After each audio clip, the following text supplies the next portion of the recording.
السلام علیکم۔ آج کا ناول ہے ہینا اسد کا میری پریت امر کر دو۔ ہماری ایک سبسکرائبر کی ریکویسٹ پر اپلوڈ کیا جا رہا ہے۔ پاکستان کا ایک جنگلاتی علاقہ جہاں جنوب میں ہونے والی شدید برف باری نے اونچے نیچے راستوں، بل کھاتی ہوئی سڑکوں اور سایہ دار گھنے درختوں کو برف کی سفید چادر سے ڈھانپ رکھا تھا۔ سردی کی شدت سے اس کا سفید چہرہ سرخ پڑ رہا تھا۔ اس کے گرے آنکھوں کی پتلیاں سکڑ کر پھیلیں۔ وہ جو کوئی بھی تھا، اس نے بلیک جینز اور بلیک چست شرٹ کے ساتھ بلیک ہی لمبا اوور کوٹ پہنا ہوا اپنے چہرے کو بلیک مفرل سے ڈھانپے ہوئے تھا۔ صرف گرے آنکھیں ہی نمایاں تھیں، جن میں حد درجہ شفافیت نمایاں تھی۔ جلدی لے چلو انہیں جنگل کی طرف۔ وہ اسکول وین سے سب بچوں کو نکال کر اب اپنے ساتھیوں سمیت جنگل کی طرف بڑھ رہے تھے کہ اس کی درست آواز ان کے کانوں میں سنائی دی۔ وہ سب اس کے حکم کی تعمیل کرتے ہوئے بچوں کو گھسیٹتے ہوئے اب گھنے درختوں کے جھنڈ میں داخل ہوئے۔ اطلاع مل چکی ہوگی اب تک تو انہیں بچے اغوا ہونے کی۔ ہا ہا ہا، اس کی پراسرار ہنسی کی آواز گونج کر درختوں سے ٹکرانے لگی۔ بچے تو بچے، اس کے ساتھی بھی اس کی آواز سے سہم گئے۔ ماما کے پاس جانا ہے، ان میں سے ایک بچہ جو کافی ڈرا ہوا تھا روتے ہوئے نم آنکھوں سے بولا۔ ابے چپ بے فوجی کی اولاد ہو کے اتنا ڈرپوک، اس حبشی نما آدمی نے اس 10 سالہ بچے کو یونیفارم کے کالر سے دبوچ کر گمبھیر آواز میں کہا، پھر جھٹکے سے چھوڑا۔ وہ جو اس کے کالر دبوچنے سے آدھا ہوا میں معلق تھا، جھٹکا کھا کر زمین پر گرا۔ آدھے بچے رو رہے تھے تو آدھے سہمے ہوئے بالکل خاموش تھے۔ ان سب کے منہ اور ہاتھ پاؤں باندھ دو، اس کی کڑک باروب آواز سنائی دی تو اس کے ساتھیوں نے اس کا حکم بجا لایا۔ وہ ہستی ہاتھ کی ایک انگلی میں ریوالور گھماتے ہوئے ادھر سے ادھر بے چینی سے چکر کاٹ رہی تھی۔ اس کے گرد آتش فشاں برستی نظروں کے حصار میں بس ایک بچی ہی تھی، جو اسے دیکھ تب سے سہمی ہوئی ایک کونے میں سر جھکائے تھر تھر کانپتی ہوئی دبک کر بیٹھی تھی۔ کچھ دیر بعد اپنی لڑزتی ہوئی پلکوں کو دھیرے سے اٹھا کر اسے دیکھتی۔ وہ اس کے خوف کے باعث لرز رہی تھی۔ اس ساری کارروائی میں اب دوپہر تقریباً رات میں ڈھل گئی تھی۔ چاروں طرف اندھیرا پھیلنے لگا۔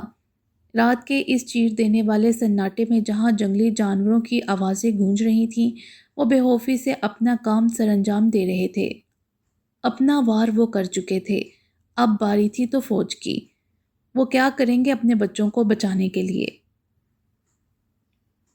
تم لوگ اچھی طرح سمجھ گئے نا میں نے کیا کہا؟ اس نے آخری بار اپنی بات مکمل کر کے ایک نظر اپنی ٹیم کی طرف دیکھا۔ ان کا پلان مکمل تھا۔ وہ ایک بار پھر سب دہرا رہے تھے کہ انہیں کب اور کیسے ان کو اپنے گھیرے میں لینا ہے۔ رات کا گہرا پہر تھا۔ وہ لوگ اس وقت شہر کے اس سنسان جنگلاتی علاقے میں موجود تھے، جہاں لوگوں کا آنا جانا شاد و نادر ہی ہوتا تھا۔ چاروں طرف گہری خاموشی چھائی ہوئی تھی اور خاموشی میں کتوں کے بھونکنے کی آواز واضح سنائی دے رہی تھی، جو اس خاموشی میں مزید خوفناک لگ رہی تھی۔ یس سر، اس کی ٹیم کے باقی ساتھیوں نے اپنے آفیسرز کو یک زبان ہو کر کہا تو اس نے صرف گردن ہلانے پر اکتفا کیا۔ بچوں کی جان بچانے کے لیے ہمیں ہر قدم پھونک پھونک کر رکھنا ہوگا۔ میں تم میں سے کسی ایک کی بھی لاپرواہی برداشت نہیں کروں گا۔ Is that clear? اس نے آبرو اچکا کر چہرے پر سخت تاثرات لیے سب کو وارن کیا۔ دوپہر کو ہی انہیں بچوں کے اسکول وین کے اغوا ہونے کی خبر مل چکی تھی۔ اسی سلسلے میں وہ اپنا لاحقہ عمل تیار کیے نکل چکے تھے۔ یس سر، وہ سب یک زبان ہو کر جوش سے بولے تھے۔ چٹیل میدان سے ہوتے ہوئے وہ سنگلا پہاڑوں سے گزر کر اب گھنے درختوں کے جھنڈ میں پہنچ چکے تھے، مگر ابھی تک کوئی سراغ نہیں ملا۔ سردی کے باعث آگ جلا کر بیٹھنے کی غلطی ان مجرموں کو بھاری پڑنے والی تھی، جو آرمی کمانڈر کے لیے ان لوگوں کے سراغ لگانے کا باعث بنا۔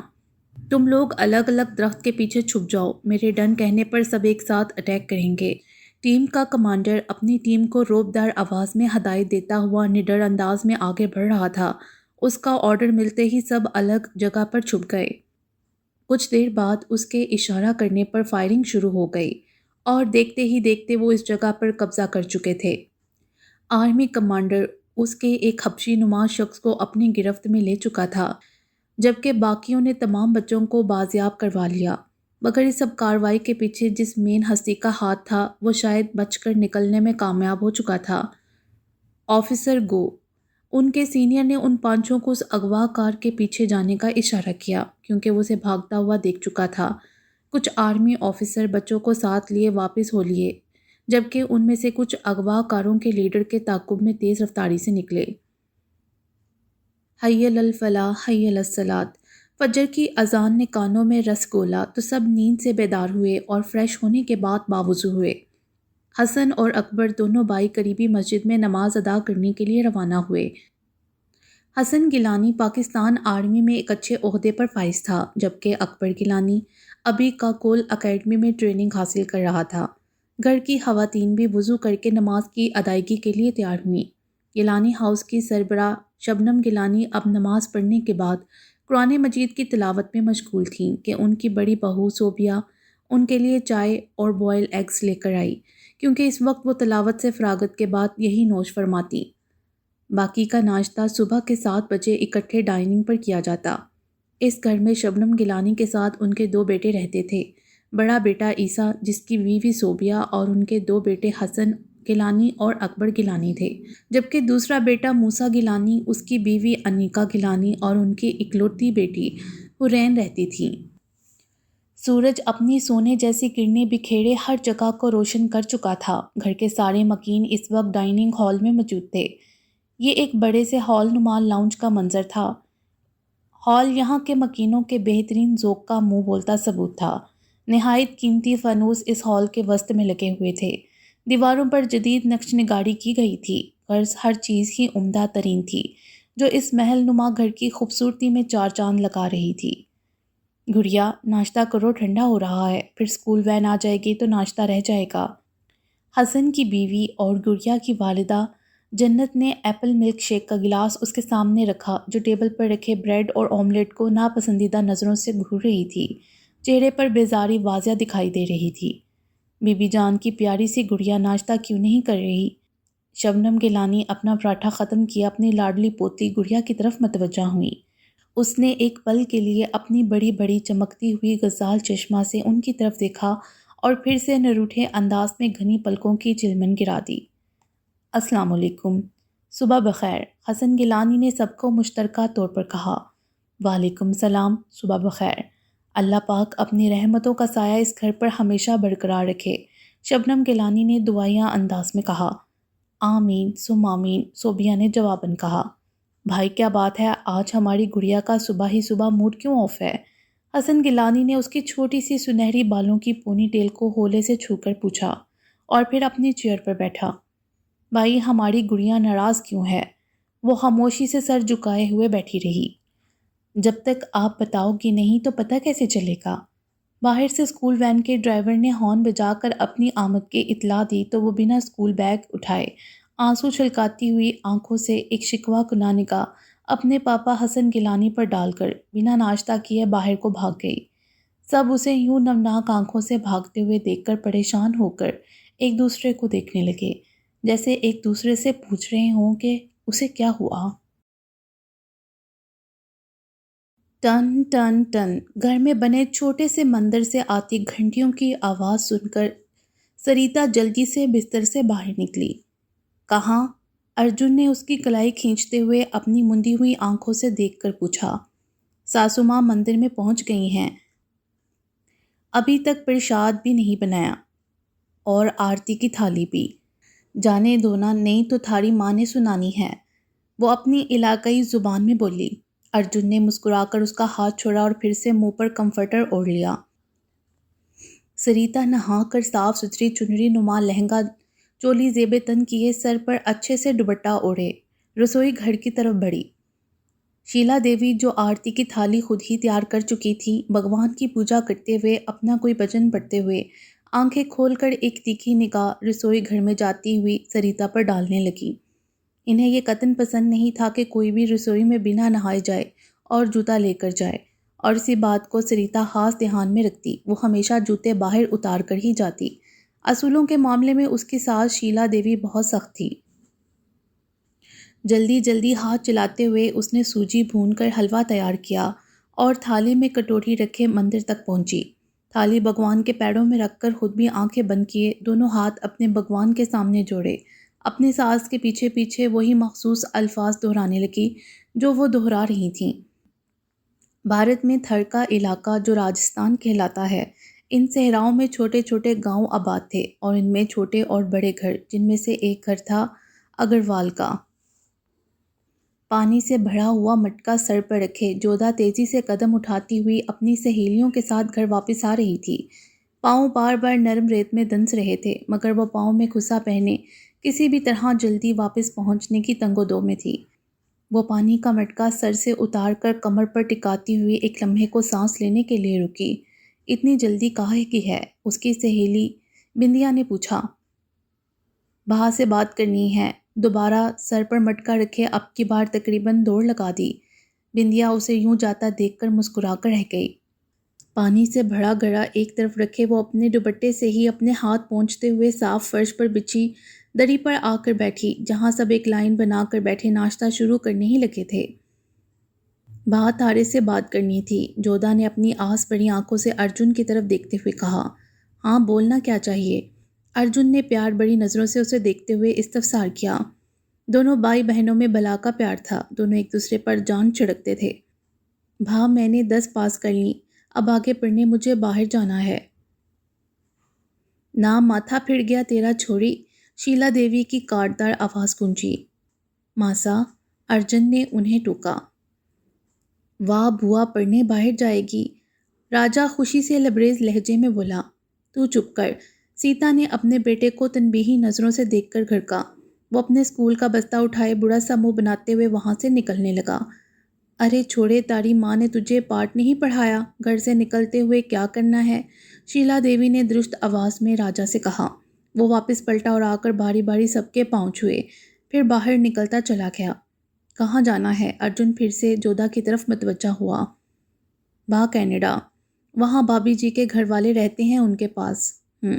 کہتے ہوئے وہ گہری سوچ میں ڈوبا، جبکہ شیلا دیوی تلملا کر رہ گئیں۔ دراصل وہ اپنے بچوں کو اپنی نظروں سے اوجھل نہیں ہونے دینا چاہتی تھیں۔ فیس بک لاگ ان کیے وہ اسکرین کو اسکرول کرتے ہوئے کسی دلچسپ چیز کی تلاش میں تھی کہ ایک جگہ اس کی نظر رکی، مگر انگلی کی تیز حرکت نے وہ منظر گزار دیا۔ اس نے پھر سے اسکرول ڈاؤن کیا اور اسی منظر کو ڈھونڈا جو جلد ہی اس کی مرکز نگاہ بنا، جہاں کسی کی مخروطی انگلیاں جن میں پینٹ برش پھنسا ہوا تیزی سے کینوس پر کوئی امیج بنانے میں مصروف تھا۔ اور یہ کیا تھا؟ اس نے لمحوں ہی لمحوں میں ایک شاہکار تیار کیا۔ وہ حیران رہ گئی اس کی مہارت پر۔ ایک روتی ہوئی عورت کی شاندار تصویر بنی دیکھ وہ ساکت رہ گئی۔ کچھ پل کے لیے تو ایسا لگا کہ وہ عورت سچ میں سامنے ہے اور وہ اس کے حقیقی آنسو ہیں۔ کتنی ہی بار وہ بار بار اس ویڈیو کو چلا کر دیکھ چکی تھی۔ پہلے تو لائیو ویڈیو تھی، مگر پھر سیو میں جا کر دیکھتی رہی۔ وہ اس میں پوری طرح خود کو ڈوبا ہوا محسوس کر رہی تھی۔ جب ہوش نے سر اٹھایا تو ہال میں لوٹی، چینل کا نام دیکھا جہاں لکھا تھا سڈ آرٹ۔ اس نے فوراً سے بیشتر اسے لائک اور فالو کیا، جہاں اس کے پہلے سے ہی 1 ملین سبسکرائبر تھے۔ پھر سیٹنگ میں جا کر فیورٹ میں ڈالا تاکہ اسے کسی بھی ویڈیو کی سب سے پہلے نوٹیفیکیشن مل سکے۔ پھر اس کی بائیو میں گئی جہاں اس کی ڈیٹیلز میں لکھا تھا ڈاکٹر سڈ، پینٹنگ از مائی پیشن۔ وہ پڑھ کر متاثر ہوئی، پھر سے ویڈیو چلائی۔ اس بار اس کی تلاش وہ ماہر تھا جس نے یہ شہکار تخلیق کیا تھا۔ اس کے دل میں تجسس جاگا کہ وہ خود کیسا ہوگا۔ اس کی نظر اس ساحر پر پڑی جس کے چہرے کا صرف سائیڈ کٹ کا کچھ حصہ ہی نظر آ رہا تھا۔ سائیڈ سے دیکھ کر تو ستواں مغرور ناک اور کنپٹی سے کچھ نیچے سیاہ چمکتے ہوئے بال دکھائی دیے۔ چہرہ واضح نہیں تھا، اسے کچھ بھی ٹھیک سے دکھائی نہیں دیا تو وہ جھنجھلا کر رہ گئی۔ اس کی پوسٹ میں جا کر کئی ویڈیو چھان ماری، مگر ہر ویڈیو میں اس کا یہی بے نیازی والا انداز تھا کہ وہ خود سامنے نہیں آتا تھا۔ اس نے برا سا منہ بناتے ہوئے فون بند کیے ایک طرف رکھا اور خود بستر پر اونھے منہ گر گئی۔ ابھی وہ کرسی گھسیٹ کر بیٹھا اپنی بیٹی گڑیا کے رویے کے بارے میں سوچ ہی رہا تھا کہ ایک نظر سامنے بیٹھی اپنی شریک حیات کو دیکھا تو اس کا بھی منہ ناراضگی سے پھولا دیکھ کر جٹ سے اس کے ذہن میں کچھ کلک ہوا۔ اوہ شٹ، مجھے اب یاد آیا گڑیا کیوں ناراض تھی۔ وہ سر پر ہاتھ مار کر بولا۔ کیوں حسن؟ شبنم گیلانی نے پوچھا۔ اماں بھی، وہ جب مجھے ہیڈ کوارٹر سے کال آئی تھی تو اس نے میری بات سن لی تھی کہ مجھے واپس جانا ہے urgently. I am really very sorry Sobia, میں اپنا وعدہ نہیں نبھا پایا ایک ماہ کی چھٹیاں گھر گزارنے کا۔ ہیڈ کوارٹر سے کال آئی ہے، جانا ضروری ہے۔ وہ پریشانی سے اپنی پیشانی کو مسلتے ہوئے کرسی سے اٹھ گیا۔ پلیز بھی اماں، اب ایسے تو مت گھوریں، آپ تو اچھے سے جانتی ہیں میرا جانا کتنا ضروری ہے، میرے ملک کو میری ضرورت ہے۔ اس نے جب اماں بی کے کڑے تیور دیکھے تو فوراً صفائی پیش کی۔ صوبیہ لاؤ حسن کا کھانا مجھے دو، آج میں اسے اپنے ہاتھوں سے کھلاؤں گی جیسے بچپن میں کھلایا کرتی تھی، اور بیٹھو تم۔ شبنم گیلانی نے کھانے کی پلیٹ اپنے پاس رکھتے ہوئے ایک لقمہ حسن کے منہ میں ڈال دیا۔ میری لاڈلی پوتی کو بھی تم نے ناراض کر کے بیچ دیا، شبنم گیلانی نے شکوہ کیا۔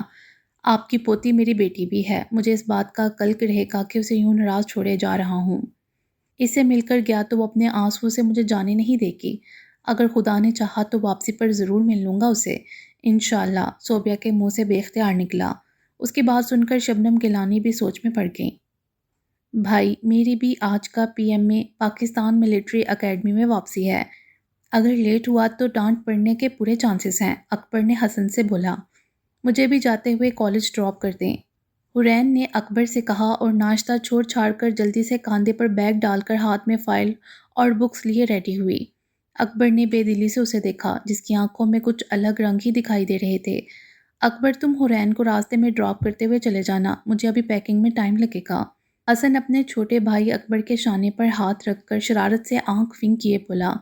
گھر میں سب جانتے تھے اکبر اور حرین کا بچپن سے ہی رشتہ طے کر دیا گیا تھا، اسی لحاظ سے حسن نے اسے چھیڑا۔ او تو آپ بھی بھابھی کے ساتھ اکیلے میں وقت گزارنے کے لیے پیکنگ کا بہانہ بنا رہے ہیں، اکبر نے بھی جڑ بدلا چکایا۔ تیرا وقت بھی دور نہیں، حسن نے مسکرا کر کہا۔ وہ دونوں گلے ملے تو اکبر سب کو مشترکہ طور پر خدا حافظ کہتا ہوا باہر نکلا۔ حرین نے گاڑی میں بیٹھتے ہی سب سے پہلا سوال کیا۔ ابھی جانے تو دو، پھر واپس بھی آ ہی جانا ہے، وہ سادہ سے انداز میں بولا اور گاڑی سٹارٹ کی۔ اتنا ناراض کیوں ہو رہے ہیں؟ تھوڑا وقت ہی مانگا ہے آپ سے، جانے سے پہلے آپ کے ساتھ کچھ وقت گزارنا چاہتی تھی، اس نے صاف گوئی کا مظاہرہ کیا۔ تمہیں ایسا کب لگا کہ میں ناراض ہوں؟ اکبر نے چہرے کا رخ اس کی طرف موڑ کر پوچھا۔ تمہارے دماغ کا خلل ہے اور کچھ نہیں، وہ آخری جملہ ادا کر کے خاموش ہو گیا، باقی کا راستہ خاموشی سے گزر گیا۔ اس کی بات سن کر حرین نے ایک ناقدرانہ نگاہ اس کی تیاری پر ڈالی۔ بلیک سوٹ میں اس کی سرخ و سفید رنگت کھلسی گئی تھی، ماتھے پر گرے رہنے والے بال اب نفاست سے آرمی ہیئر کٹ میں اس کی شخصیت کو اور بھی وجیح بنا رہے تھے۔ چہرے پر تازہ شیو کی نلاہٹ بکھری ہوئی تھی۔ حسن بھی وجیح تھا، مگر اکبر گیلانی خاندان کا سب سے ہینڈسم مرد تھا، وہ اس کی آنکھوں ہی آنکھوں میں نظر اتارنے لگی۔ اکبر نے اسے کالج کے گیٹ کے سامنے اتارا، پھر وہاں سے گاڑی بھگا لے گیا۔ حرین اس کی سلامتی کی دعائیں مانگتے ہوئے اندر داخل ہو گئی۔ صوبیہ نے وہی ڈریس زیب تن کیا ہوا تھا جو حسن نے اسے پچھلی بار زبردستی اپنی پسند سے لے کر دیا تھا۔ اس کی خوشی کے لیے صوبیہ نے آج وہی جوڑا پہن لیا تاکہ اسے سرپرائز دے سکے۔ اس کے کمرے میں آنے کے تھوڑی دیر بعد ہی حسن کمرے میں آیا، اس کی پشت پر کھلے بال دیکھ کر مسکرایا۔ اس نے نامحسوس انداز میں اپنے بالوں کو سمیٹا، مگر حسن سے اس کی حرکت پوشیدہ نہیں رہی۔ ایک تفصیلی نگاہ اس کے سراپے پر ڈالی اور ہمیشہ کی طرح اس کا دل اس کے سراپے پر اٹک کر رہ گیا۔ ڈریسنگ ٹیبل سے گجرے اٹھائے اس کے پاس آیا اور ہاتھ اٹھائے پہنانا شروع کیے۔ وہ صبح جاگنگ سے واپسی پر لایا تھا۔ تم مجھے اتنے اچھے سے رخصت کرو گی تو جا نہیں پاؤں گا، تو نہ جائیے نا، اس نے حسن کے گلے میں باہوں کا ہاتھ ڈالتے ہوئے ننھی سی فرمائش کر ڈالی۔ جناب مجھے ہوش میں رہنے دیں اور خود بھی ہوش میں آئیں، دعا کیجیے گا ہماری کامیابی کی۔ میری ساری دعائیں صرف آپ کے لیے ہیں، اپنا اور میری گڑیا کا خیال رکھنا۔ اپنا تیار شدہ بیگ ایک ہاتھ میں پکڑے وہ اس کا گال پیار سے سہلا کر بولا۔ حسن، پتہ نہیں کیوں اس بار میرا دل بہت گھبرا رہا ہے۔ صوبی پلیز، تم تو میری طاقت ہو، مجھے کمزور مت کرو، میرا فرض مجھے پکار رہا ہے، میرے وطن کو میری ضرورت ہے۔ اس سے پہلے کہ وہ صوبیہ کے بہتے ہوئے آنسوؤں کی تاب نہ لا پاتا، وہ اسے تنہا چھوڑے باہر نکل گیا۔ باہر لاؤنج میں شبنم گیلانی اسی کے انتظار میں تھیں۔ وہ ان کے پاس گیا اور ان کے آگے اپنا سر جھکایا۔ شبنم گیلانی نے اس کے سر پر ہاتھ رکھ کر اسے پیار دیا اور اس کی حفاظت کے لیے چند قرآنی آیات کا ورد کرتے ہوئے اس پر پھونک ماری۔ گھر کے تمام افراد سے مل کر وہ بھی اپنے سفر پر روانہ ہو گیا۔ وہ ابھی ناشتہ کر کے کمرے میں آیا تھا اور چائے جان بوجھ کر نہیں پی، معلوم تھا کہ سریتا ہی کمرے میں آئے گی چائے لے کر، اب وہ اسی کا انتظار کر رہا تھا۔ تھوڑی دیر بعد دروازہ کھلا اور پھر بند ہو گیا۔ ارجن کے دروازے کی طرف پشت تھی، اسے معلوم تھا کہ سریتا ہی آئی ہے۔ اچھا ہوا تم خود ہی آ گئی، مجھے بات کرنا تھی ضروری، وہ مڑے بغیر بولا، انداز میں تھوڑا تفکر جھلک رہا تھا۔ جی با، کیا بات کرنا تھی تھارے کو؟ جودا کی آواز سن کر وہ حیرانی سے پلٹا۔ تو تمہاری بھابھی کدھر ہے؟ وہ ابھی بھی حیران تھا۔ بھابھی ساتھ تو رسوئی میں ہیں، انہیں کام تھا، آپ کے لیے چائے لائی ہوں، اگر بھابھی ساتھ سے کوئی کام ہے تو میں بھیج دیتی ہوں انہیں۔ جودا چائے کا کپ اسے تھما کر پوچھ رہی تھی۔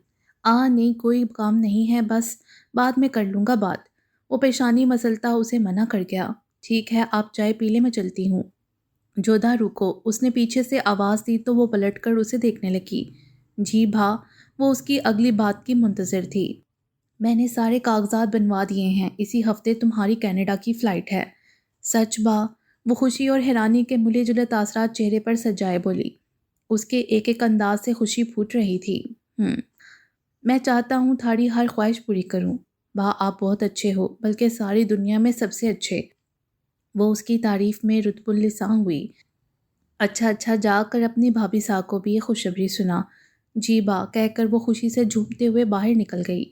صبح اس کی آنکھ سورج کی تیز روشنی اور تپش سے کھلی تھی۔ رات کو چاند کی ٹھنڈی روشنی میں چھت پر جتنا سکون تھا، اب اتنی ہی گرمی تھی۔ ریگستان میں ایسا ہی موسم ہوتا، رات ٹھنڈی اور دن گرم۔ سریتا نہ جانے کب وہاں سے اٹھ کر چلی گئی تھی، اسے خبر ہی نہ ہوئی تھی۔ پوری رات وہ ایسے ہی اس کی آغوش میں پرسکون سا سویا رہا تھا، بنا کچھ بولے، بس اسے محسوس کرتا رہا۔ جانے پھر کب یہ آغوش میں اثر آئے۔ صبح سے وہ اس سے بات کرنے کا بہانہ تلاش کر رہا تھا۔ وہ اسے جانے سے پہلے اپنی ماسا اور راجا کی ذمہ داری سونپنا چاہتا تھا، کیونکہ جودا تو کچھ دن میں یہاں سے چلے جانے والی تھی۔ مگر وہ شاید یہ جان چکی تھی کہ اس کی واپسی کا وقت ہوا چاہتا ہے، اس لیے وہ اس کے سامنے آنے سے کترا رہی تھی۔ جبھی تو چائے بھی جودا کے ہاتھ بھجوائی تھی۔ وہ اپنا آرمی یونیفارم پہن چکا تھا اور شرٹ پر بیج لگاتے ہوئے اس کے بارے میں سوچ رہا تھا کہ وہ دروازے سے اندر داخل ہوئی۔ سرخ اور سبز امتزاج کے لہنگا چولی زیب تن کیے، ہاتھوں میں بھر بھر کر سرخ چوڑیاں پہن رکھی تھیں، ماتھے پر مخصوص راجستھانی بندیاں لگائے وہ اس کے دل کا چین لوٹنے کی بھرپور تیاری میں تھی۔ ارجن چائے کا کپ ایک طرف رکھے اٹھ کر اس کے قریب آیا۔ وہ نظریں جھکائے ہوئے کھڑی تھی۔ ارجن نے اس کی ٹھوڈی کو اپنی پوروں سے چھو کر چہرہ اوپر اٹھایا۔ وہ ناراضگی سے رخ پھیر گئی۔ کچھ دن اور رک جاؤ نا، ہمارا دل بہت گھبراوے ہے۔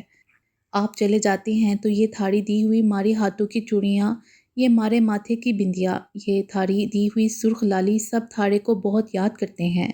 یہ گھر بھی سونا سونا سا ہو جاتا ہے۔ وہ روندی ہوئی آواز میں بولی۔ اور تم؟ وہ اس کی آنکھوں میں دیکھ کر پوچھ رہا تھا۔ ہمارا دل تو جیسے دھڑکنا ہی بھول جاتا ہے۔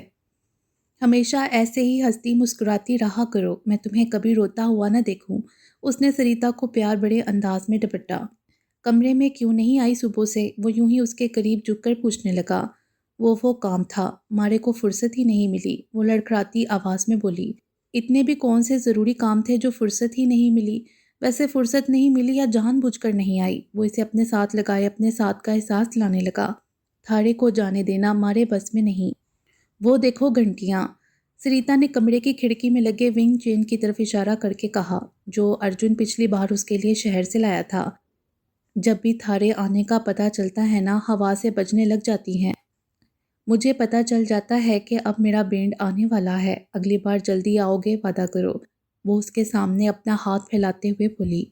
ارجن نے اس کی ہتھیلی پر اپنا کشادہ باری ہاتھ رکھا۔ میں وعدہ کرتا ہوں ضرور آؤں گا۔ اگر میرا جسم نہ آ سکا تو کیا ہوا، میری آتما ہمیشہ تمہارے آس پاس رہے گی۔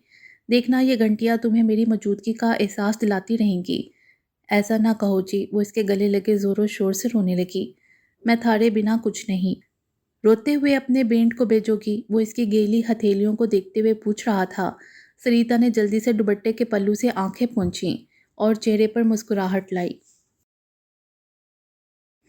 اب ہوئی نا بات، میرے بعد ماسا اور راجا کا خیال رکھنا۔ وہ ہولے سے اس بات پہ سر ہلا گئی۔ آؤ ماسا سے بھی مل لوں، پھر نکلتا ہوں۔ ارجن تو جا رہا ہے؟ شیلا دیوی نے اسے آرمی یونیفارم میں ملبوس دیکھا تو پوچھا۔ جی، ماسا جانے کا وقت آ گیا۔ وہ ان کے پاؤں کے پاس نیچے فرش پر بیٹھا، پہلے ہاتھ لگا کر چھوا۔ شیلا دیوی نے اس کے سر پر ہاتھ رکھ کر اسے آشیرواد دیا۔ ارجن نے عقیدت مندانہ انداز میں اپنی ماں کے پیروں کو چوم لیا۔ شیلا دیوی جو ہر وقت غصے کا خول خود پر چڑھائے رکھتی، اپنے بیٹے کو واپس جاتے ہوئے دیکھ کر ان کا یہ خول چٹکا۔ ان کے جڑیوں زدہ چہرے پر اداسی چھائی اور آنکھیں چھلکنے لگیں۔ ماسا، آپ بھی، فوجیوں کی مائیں تو بہت بہادر ہوتی ہیں۔ ماں تو ماں ہوتی ہے، وہ چاہے فوجی کی ہو یا کسی اور کی۔ ماسا، اس بار میری ڈیوٹی بارڈر پر لگنے والی ہے۔ بھگوان رام جی تھاری حفاظت کرے۔ بارڈر پاکستان کا ہے، اس نے اطلاع دینا مناسب سمجھا۔ وہ خاموش رہیں، بس اس کے نقش کو جی بھر کر دیکھ رہی تھیں۔ میں چلتا ہوں ماسا، وہ کہہ کر اٹھا اور سفری بیگ ہاتھ میں پکڑا۔ کتنی بار کہا ہے تھارے کو، میں چلتا نہیں کہتے، میں جا کر آتا ہوں کہتے ہیں۔ شیلا دیوی نے اسے گھڑکا۔ جی ماسا، جا کر آتا ہوں، وہ خوش دلی سے کہتا ہوا ہاتھ ہلا کر وہاں سے باہر نکلا۔ راجا اسکول سے واپس آ رہا تھا کہ ارجن کو گھر کے دروازے سے باہر نکلتے ہوئے دیکھا۔ باپو سا، وہ وہیں سے دوڑ لگاتے ہوئے اس کے قریب پہنچا اور اس کے ساتھ لپٹ گیا۔ اپنی ماسا کا خیال رکھنا، ارجن نے اسے بھی تاکید کی۔ اگلی بار آؤں گا تو تیری فرمائشی ساری چیزیں لاؤں گا۔ ارجن نے اس کے سر کے سیاہ بال پیار سے ہاتھ مار کر بگاڑ کر کہا۔ جی باپو سا، میں انتظار کروں گا۔ ارجن نے مڑ کر دیکھا جہاں دروازے میں اس کی بوڑھی ماں اور دلربا بیوی اسی پر نظریں جمائے ہوئے تھیں۔ اس سے پہلے کہ وہ خود کو سنبھال نہ پاتا، وہ بنا رکے تیزی سے وہاں سے نکل گیا۔ شیفرڈ ان کے ساتھ ان کی مدد کر رہے تھے، اسے ڈھونڈنے میں، جگہ جگہ ان کی بو سونگھتے پھر رہے تھے۔ انہیں جاڑیوں کے پیچھے کچھ سرسراہٹ محسوس ہوئی تو سب اسی طرف متوجہ ہوئے، جبکہ اکبر مخالف سمت بھاگا۔ اسے کوئی ہیولا نظر آیا تو تیزی سے اس کی طرف لپکا۔ وہ اکیلا اس کا پیچھا کرنے لگا۔ وہ کالا سایہ جو انہیں بھٹکانے کے لیے جاڑیوں میں پتھر اٹھا کر پھینکتے ہوئے مخالف سمت بھاگ رہا تھا۔ اپنے پیچھے کسی کو آتا دیکھا تو ایک گھنے درخت کی اوٹ میں ہوا۔ اس نے کچھ دیر رک کر سانس بحال کیا جو مسلسل بھاگنے سے پھول چکا تھا۔ اس نے مڑ کر دائیں طرف سے پیچھے دیکھا، جبکہ اکبر بائیں طرف سے اس پر قابض ہوا۔ اس کی بازو پکڑی تاکہ وہ فرار نہ ہو سکے۔ مقابل نے پوری قوت لگائی اس سے اپنا آپ چھڑوانے کی، مگر اکبر کی مضبوط گرفت نے ایسا ہونے نہ دیا۔ کون ہو تم؟ اکبر کی داڑھ خاموشی میں گونجی۔ ایک ہی جھٹکے سے اکبر نے اس کے چہرے کو سیاہ مفلر سے آزاد کیا۔ مقابل مجوس شخصیت کے کالی گٹاؤں جیسے ریشمی گیسو اس کے سرخ روشن پر بکھرے۔ وہ اس اندھیری رات کا حصہ معلوم ہو رہی تھی۔ وہ جٹ پٹا رہی تھی اس کی قید میں، سر کو دائیں سے بائیں جھٹک کر بالوں کو چہرے سے ہٹانے کی تنگ و دو میں تھی۔ اکبر نے ایک ہاتھ اس کی کمر میں ڈالے گرفت مزید سخت کی، جبکہ دوسرے ہاتھ سے اس کے چہرے پر گھنی سیاہ زلفیں ہٹائیں۔ سب سے پہلے مقابل کی گرے چمکتی آنکھیں اس کی مرکز نگاہ بنیں۔ چاند سا روشن چہرہ، کٹاؤ دار لب، چہرے کے تنے ستواں نگوچ، چند فسوں خیز لمحات دونوں کے درمیان ٹھہرے، جنہیں ایک سرد ہوا کے جھونکے نے توڑا۔ وہ اس حسین ملکہ سے ذرا بھی متاثر ہوا دکھائی نہ دیا۔ دائنی ہاتھ کی گرفت سے اس کی سراہی دار گردن کو دبوچا۔ چاہتی کیا ہو تم؟ کیوں کیا یہ سب؟ اکبر اس کی آنکھوں میں اپنی آگ اگلتی سرخ آنکھیں گاڑ کر بولا۔ چھوڑو مجھے ورنہ تمہاری جان لے لوں گی۔ وہ کسی شیرنی کی طرح ایک ہاتھ چھڑوا کر اس کا کالر پکڑے گھرائی۔ اکبر نے ایک فوراً سے اس کا ہاتھ زور سے جھٹکا اور چہرے پر سر تاثر لیے اسے دیکھنے لگا۔ اس کے گلے میں اوم والا لاکٹ دیکھ کر وہ پل بھر میں سارا ماجرا سمجھ گیا۔ یقیناً یہ حرکت بھارت کی، ہمارے ملک میں دہشت گردی کروانا تو ان کا پرانا شیوا ہے، مگر دف ہے ان پر، بیجا بھی تو کسے؟ وہ استہزائیہ انداز میں ہنسا۔ ایک چوہیا کو پاکستانی شیروں کا مقابلہ کرنے؟ ابھی تو چلو تمہیں ذرا انویسٹیگیشن روم کی سیر کرواتے ہیں، وہاں سے رہائی ملے یا نہ ملے۔ دوبارہ کوئی بھی گھٹیا حرکت کرنے کی کوشش کی تو یاد رکھنا تمہیں زندہ درگور کرنے میں ایک سیکنڈ نہیں لگاؤں گا۔ اکبر کے انداز میں اتنی سرد مہری تھی کہ ایک پل میں اس کے اعصاب جھنجھلا اٹھے۔ کیا کہہ رہے ہو؟ ارجن کو اپنے جونیئر کی بات پر یقین نہیں آیا۔ اوپر سے آرڈر آیا ہے۔ اس نے ارجن اگروال کو تفصیلاً معلومات بہم پہنچائیں۔ یہ دیکھو، سریندر پرکاش نے اسے ٹویٹر کھول کر دکھایا، جہاں ٹویٹ واضح دکھائی دے رہا تھا۔ بھارتی وزیر خارجہ کے ترجمان وکاس سوروپ نے ٹویٹ کیا، ہم پاکستان کو F-16 طیارے فروخت کیے جانے کے سلسلے میں اوباما انتظامیہ کی جانب سے نوٹیفیکیشن جاری کیے جانے سے مایوس ہوئے ہیں۔ انہوں نے کہا، بھارت امریکہ کے اس خیال سے اتفاق نہیں رکھتا کہ ان طیاروں کی فروخت سے انتہا پسندی کے خلاف جنگ میں مدد ملے گی۔ بھارت پاکستان کو F-16 طیارے ملنے کی وجہ سے سخت برہم ہوا اور اسی کا بدلہ چکانے کے لیے اس نے پاکستان کے بارڈر پر فائرنگ کرنے کا حکم دیا۔ سر لیفٹیننٹ حسن گیلانی GHQ سے رپورٹ کر رہے ہیں۔ جنید افندی نے کرنل سعید علی کو ریسیور تھماتے ہوئے محسوس فوجی لہجہ اپنایا، جبکہ کرنل سید احمد دوسری طرف سے دی جانے والی رپورٹ کو باغور سننے لگے، جہاں سے انٹیلیجنس ادارے کی طرف سے GHQ میں موجود لیفٹیننٹ حسن گیلانی کو دہشت گردی کے ممکنہ خطرے سے آگاہ کیا گیا تھا، جو احکام اعلیٰ کو اس خطرے سے آگاہ کر رہے تھے۔ کرنل سعید احمد نے ریسیور کرنل پر رکھا اور پرسوچ انداز میں آگے کا لائحہ عمل تیار کرنے لگے۔ ان کے اور ان کی ٹیم کے پاس وقت کم تھا، جبکہ چیلنج بڑا، لیکن ان کو اپنی ٹیم پر پورا بھروسہ تھا کہ وہ دشمن کے عزائم کامیاب نہیں ہونے دیں گے۔ انہوں نے اپنی ٹیم کو اس کے بارے میں آگاہ کیا: سر، اس جنگ میں مجھے شہادت کے عظیم ترین رتبے سے سرفراز ہونا ہے۔ شہادت بہت بڑا مقام ہے جو قسمت والوں کو ملتا ہے، اور وہی خوش قسمت اسے پاتے ہیں جن کے مقدر میں ہمیشہ کی کامیابی لکھی ہوتی ہے۔ کراس بارڈر فائرنگ کے واقعات میں دونوں ممالک کی افواج اور سرحدی محافظوں کو جانی نقصان اٹھانا پڑ رہا تھا۔ اس کے علاوہ سب سے زیادہ لائن آف کنٹرول کے قریب واقع علاقے اور ان کے مکین متاثر ہو رہے تھے۔ ارشاد باری تعالیٰ ہے: اور جو لوگ اللہ کی راہ میں قتل کیے جاتے ہیں انہیں مردہ مت کہو، وہ مردہ نہیں بلکہ وہ زندہ ہیں، لیکن تمہیں ان کی زندگی کا شعور نہیں ہے۔ سورۃ البقرہ۔ اسی طرح ایک اور مقام پر ارشاد ہوا: اور جو لوگ اللہ کی راہ میں قتل کیے گئے ہیں تم انہیں مردہ مت خیال کرو، بلکہ وہ اپنے رب کے پاس زندہ ہیں اور انہیں رزق بھی دیا جاتا ہے۔ سورۃ آل عمران۔ دونوں طرف سے گولہ باری ہو رہی تھی، چاروں طرف سے فائرنگ اور بمباری کی آوازیں سنائی دے رہی تھیں۔ پاکستانی فوجی جوان دشمن کو پسپا کرنے کے لیے کوشاں تھے۔ اندھیرے میں بھی پاکستان کے ریل جوان وطن کی حفاظت کے وعدے کو وفا کرنے کے لیے سر دھڑ کی بازی لگا رہے تھے۔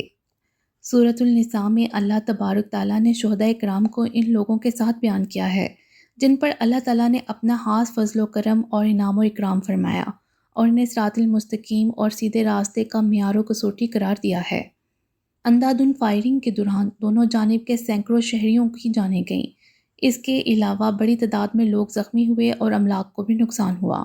بارڈر کے قریبی لوگوں نے بھی شدید قسم کے جانی نقصان کا سامنا کیا۔ پاکستان کی جوابی کارروائی جو صف اول میں کھڑے ہوئے لیفٹیننٹ حسن گیلانی نے کی تھی، اپنے کمانڈر کے آرڈر پر وہ ہاتھوں میں کلاشن کوپ تھامے دشمن کے مد مقابل آیا۔ بھارت کی طرف سے اپنی ڈیوٹی نبھاتے ہوئے بھارتی فوجی ارجن اگروال کو اپنے پیٹ میں ایک چیرتی ہوئی گولی لگی۔ اسے ایسا لگا جیسے کسی نے گرم سیال اس کے پیٹ میں گھسا دی ہو۔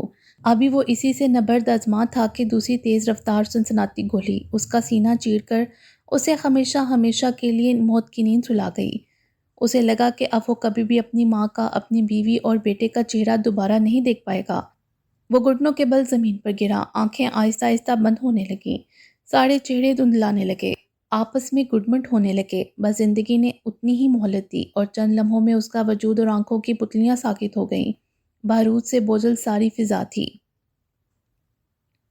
بھارت نے جب اپنے فوجی کو مرتے ہوئے دیکھا تو پھر سے گولیوں کی بوچھار کر دی۔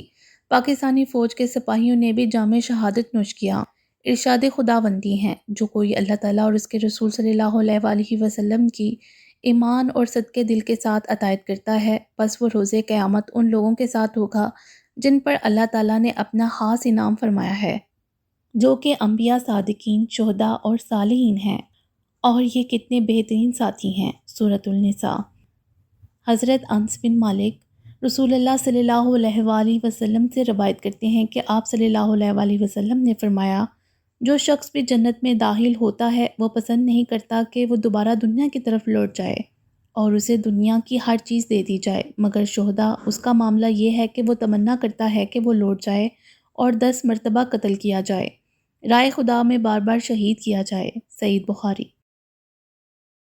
حضرت عباد بن صامت سے روایت ہے کہ حضور اکرم صلی اللہ علیہ وآلہ وسلم نے ارشاد فرمایا: شہید کے لیے اللہ تعالیٰ کے ہاں 7 انعامات ہیں۔ 1، خون کے پہلے قطرے کے ساتھ اس کی بخشش کر دی جاتی ہے اور اسے جنت کا مقام دکھا دیا جاتا ہے۔ 2، اور اسے ایمان کا جوڑا پہنایا جاتا ہے۔ 3، عذاب قبر سے اسے بچا دیا جاتا ہے۔ 4، قیامت کے دن کی بڑی گھبراہٹ سے اسے امن دے دیا جاتا ہے۔ 5، اس کے سر پر وقار کا تاج رکھا جاتا ہے جس کا ایک یاقوت دنیا اور اس کی تمام چیزوں سے بہتر ہے۔ 6، بہترین حوروں سے اس کی شادی کر دی جاتی ہے۔ 7، اور اپنے اقامت میں 70 آدمیوں کے بارے میں اس کی شفاعت قبول کی جاتی ہے۔ لیفٹیننٹ حسن گیلانی اور محمد بشیر کو ہیڈ کوارٹر میں رپورٹ کرنی تھی۔ انہوں نے بھرپور جان فشانی سے یہ مشن مکمل کیا۔ ان کی پلاننگ بہت اچھی تھی، اسی لیے وہ سرخ روح ہوئے۔ کرنل سعید احمد نے حسن گیلانی اور اس کی ٹیم پر ایک طائرانہ نگاہ ڈالی اپنی بات کا آغاز کرنے سے پہلے۔ تو ینگ مین، آپ آپریشن SCO میں کامیاب ہوئے، مطلب ہم اب کسی بھی بڑے سانحے کے لیے تیار رہیں۔ کرنل کی آواز سے جھلکتا مدبرانہ پن اس کی اندرونی حالت کو بیان کر رہا تھا۔ انہیں اپنے انتخاب پہ اب بھی یقین تھا کہ حسن گیلانی سے بڑھ کے کوئی آپشن LCO مکمل نہ کر پاتا شاید، اور حسن گیلانی نے ان کے یقین کی لاج رکھی تھی۔ پاکستانی خفیہ ایجنسی نے بھارت کی جانب سے بھیجے گئے کچھ جاسوس کی ملک کی موجودگی کی اطلاع دی تھی، اور ساتھ یہ بھی اطلاع دی تھی کہ ان کا اگلا ٹارگٹ آرمڈ فورس کے حساس ادارے جن کی پشت پناہی ملکی مقامی باشندے کر رہے ہیں، اور کچھ سیاستدان بھی فوج سے کینہ پروری میں ملک سے غداری کر رہے تھے۔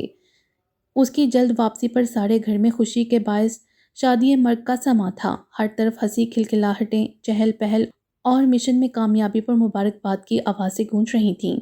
ہاں ہاں بابا، وہ اچانک سے خوشی سے چیخی تو صوبیہ کھلکھلا کر اپنے پیچھے دیکھنے لگی۔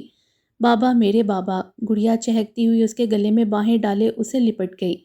میری گڑیا، اب اپنے بابا سے ناراض تو نہیں؟ باری نے اسے دیکھ کر پیار بڑے انداز میں بولا، مگر وہ اور بھی زیادہ زور سے اس کے گلے میں باہیں ڈالے اسے چپک گئی۔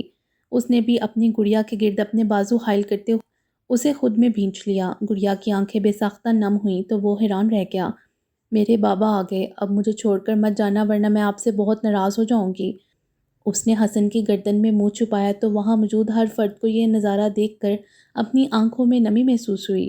اس نے گڑیا کو خود سے الگ کر کے اپنے سامنے کیا تو اس کے گالوں پر آنسو بہہ رہے تھے۔ اس نے گڑیا کو اٹھایا اور صوفے پر لے آیا، اسے اپنے ساتھ بٹھا کر اس کے ہاتھ تھامے اور غور سے اس کا چہرہ دیکھنے لگا۔ سرخ و سفید رنگت، گہری بری، بڑی بڑی خمدار پلکوں والی آنکھیں جو بالکل حسن کی آنکھوں جیسی تھیں، ستواں کھڑی تیکھی ناک، بڑے بڑے پھولے ہوئے گال، ایک گال پہ پٹا گہرا سا ڈمپل اور معصوم سے نینو نقوش۔ وہ اسے دیکھ کر بولا، میری گڑیا تو بہت بہادر ہے، اپنے بابا جیسی۔ اب میں تمہیں روتا ہوا نہ دیکھوں۔ آئی پرومس بابا۔ اس نے زور زور سے سر ہلاتے اس کی بیئرڈ کو چھوا اور اپنے دونوں ہاتھ اس کی ٹھوڈی پر ٹکا لیے۔ اچھا تو یہ بتاؤ میری گڑیا کیا کھائے گی؟ برگر اور پیزا بھی، اور ساتھ میں فرائز اور کوک بھی کھانے ہیں۔ وہ ایک ہاتھ پر گن گن کر بتانے لگی تو وہ بے ساختہ مسکرایا۔ اوکے، ابھی سب کچھ آ جائے گا۔ اس نے گڑیا کا گال تھپ تھپا کر فون پر ہوم ڈیلیوری کا آرڈر دیا۔ تیز ہوا کا جھونکا کھڑکی میں لگے ونگ چیمپ کو ہلا گیا۔ وہ چونکی، درپن شیشے کے سامنے کھڑی ہاتھوں میں بھر بھر کر سہاگ کا سرخ جوڑا اپنی سونی کلائیوں میں بھرا۔ ہوا میں اس کے آنے کا اس کی سانسوں کی مہک پھیلی ہوئی محسوس ہوئی۔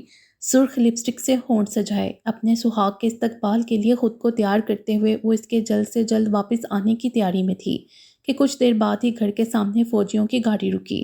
شیلا دیوی، سریتا اور راجا تینوں بھاگ کر باہر نکلے، مگر یہ کیا، ارجن کی بجائے کچھ اور لوگ تھے جنہوں نے گاڑی میں سے ایک تابوت برآمد کیا اور فوجی انداز میں عزت سے وہ تابوت ان کے سامنے رکھا۔ انہیں کچھ انہونی کا شائبہ ہوا تو اپنی دھڑکنیں رکتی ہوئی محسوس ہوئیں۔ ان تینوں نے ایک دوسرے کو حیران کن نظروں سے دیکھا۔ جو بھی انہیں سمجھ آ رہا تھا کاش ویسا کچھ نہ ہو۔ وہ تینوں اپنی جگہ سہم چکے تھے۔ کچھ دیر بعد ایک آرمی آفیسر نے انہیں ارجن اگروال کی موت کے بارے میں بتایا اور اس کی بہادری پر اسے جلد ہی ویر چکر اپنا تیسرا فوجی اعزاز نوازنے کا بتایا۔ دیکھتے ہی دیکھتے وہاں سارا گاؤں اکٹھا ہو گیا۔ ایک عورت جس نے ساڑی کا پلو منہ میں دبا رکھا تھا آگے بڑھی اور یک ٹک کھڑی سریتا کے دونوں چوڑیوں سے بڑے ہاتھوں کو دیوار کے ساتھ مار کر اس کی چوڑیاں توڑ دیں۔ وہ حق تک رہ گئی۔ گورے گال آنسو سے بڑے، دل دو ٹکڑوں میں ٹوٹتا ہوا محسوس ہوا۔ راجا تابوت کھولے اس کے زخمی وجود سے لپٹا۔ جنگ تو چند روز ہوتی ہے، مگر جن کا اپنا ان سے دور ہو جائے زندگی بھر کا رونا ان کا مقدر بن جاتا ہے۔ شیلا دیوی تو اپنے جوان سالہ بیٹے کو یوں دیکھ اپنے حواس کھو بیٹھیں اور دیوار کے ساتھ لگی گھسیٹتی ہوئی فرش پر گرنے کے انداز میں بیٹھیں۔ آنکھیں خالی اور بنجر ہوئیں، جیسے جینے کی وجہ ہی ختم ہو گئی۔ کیا ساری عمر کا رونا میرا مقدر بن گیا؟ اپنے بابو سا کو ایسے دیکھ کر راجا کے چہرے کے ساتھ دل بھی پتھر ہوا۔ کب تک یہ سرحدیں اپنے نفرتوں میں ہم ماؤں کے پیٹوں کو نکلتی رہیں گی؟ کب تک؟ شیلا دیوی کی آواز میں اتنا کرب تھا کہ شاید ان کا اپنا دل بھی نہ سہ پاتا اور مزید دھڑکنے سے انکار کر گیا۔ ماں تو ماں ہوتی ہے، وہ چاہے ایک پاکستانی فوجی کی یا ہندو فوجی کی۔ ایک ماں کہاں برداشت کر پاتی ہے اپنے بیٹے کی موت کا دکھ۔ کچھ دیر بعد شمشان گھاٹ میں راجا اپنے بابوسا اور شیلا دیوی دونوں کو چتا کی اگنی دیکھ کر ہٹا تھا۔ آگ کے جلتے ہوئے شعلوں کی روشنی اس کی آنکھوں کو بھی جھلسائے دے رہی تھی۔ اس وقت ایسا لگ رہا تھا کہ اس کی آنکھوں سے بھی آگ کے شعلے نکل رہے ہیں۔ اکبر ٹی وی لاؤنج میں صوفے پر براجمان تھا۔ بظاہر لاؤنج میں ٹی وی کی آواز گونج رہی تھی، لیکن اس کا سارا دھیان موبائل کی طرف تھا۔ السلام علیکم اکبر جی، آج کل کہاں غائب ہوتے ہیں؟ حورین لاؤنج میں داخل ہوئی اور بے تکلفی سے صوفے پر اس کے ساتھ جڑ کر بیٹھتے ہوئے پوچھا۔ اس سے پہلے اکبر اس کی بے ہودہ حرکت پر سخت رد عمل ظاہر کرتا، اس کی نگاہ لاؤنج کے داخلی دروازے سے اندر آتی صوبیہ بھابھی اور حسن پر پڑی۔ وہ دونوں اپنے دھیان میں مسکراتے ہوئے آ رہے تھے۔ جب نظر ہال میں صوفے پر بیٹھے نقوش پر پڑی تو مسکرا کر رہ گئے۔ حورین اکبر کے ساتھ چپک کر بیٹھی، اس کے ہاتھ پر اپنا ہاتھ رکھا ہوا تھا۔ بھابھی آئیں بیٹھے نا۔ اکبر نے فوراً سے بیشتر اپنے ہاتھ پر دڑا حورین کا ہاتھ بے دردی سے جھٹکا۔ نہیں، تم لوگ انجوائے کرو، ہم ذرا آرام کریں گے، حسن نے کہا اور صوبیہ کے ساتھ اپنے کمرے کی طرف بڑھ گیا۔ مس حورین، میں پہلے بھی کہہ چکا ہوں، اب آخری بار کہہ رہا ہوں، اپنے کان اچھے سے کھول کر سن لو، مجھے ایسی بے تکلفی نہیں پسند۔ آئندہ فاصلے پر رہ کر بات کرنا، ورنہ مجھ سے برا کوئی نہیں ہوگا۔ اکبر نے سرد نگاہ اس پر ڈالی اور اسے وارن کرتا تنفن کرتا گھر سے ہی نکل گیا۔ تم کیوں بھول گئے ہو کہ ہمارا رشتہ بچپن سے طے ہے؟ اب جلد ہی امی کو کہہ کر تایا جان سے ہماری جلدی شادی کرنے کا کہنا پڑے گا۔ حورین غصے میں سوچنے لگی۔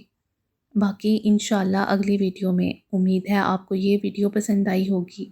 ہمارے چینل کو سبسکرائب کریں اور بیل آئیکن کو پریس کر دیں ہمارے چینل کی لیٹسٹ اپڈیٹس حاصل کرنے کے لیے۔ شکریہ۔